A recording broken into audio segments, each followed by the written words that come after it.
ताजा ताजा आइल तूर के हाथे अंगूर ना लागी अंगूर के लार बेकार टप के तोहार देखो तारा तो कहा घूर घूर के पानी चश्मा लगोले।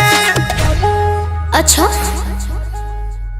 बानी चश्मा लगोले दूरबीन जइसन हारमोनिया बजावतानी बीन जइसन हाके नाच रे पतर की नागिन जइसन तया के नाच रे पतर की नागिन जइसन। अरे बजाओ बजाओ बजाओ बजाओ बजाओ।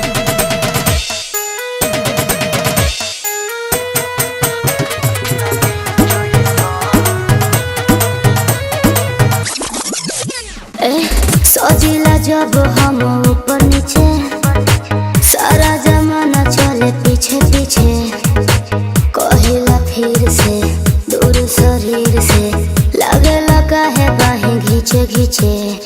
अरे बोलो अरे बोलो हरी तबला आवाज क्या आज तबला आवाज करे तीन जइसन हई ताल पर तू धिनक धिनक दिन दिन जइसन हाया के नाच रे पतर की नागिन जइसन नाच हाया के नाच रे पतर की नागिन जइसन।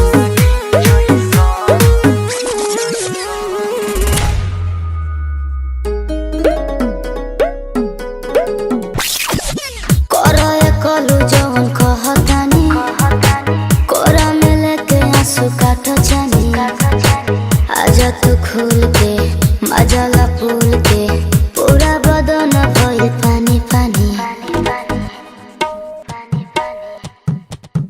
तनी डूब के निकला ओहो हो तनी डूब के निकला डॉल्फिन जइसन तोरा ओठ के सवाद नमकीन जइसन हाया के नाच रे पतर की नागिन जइसन।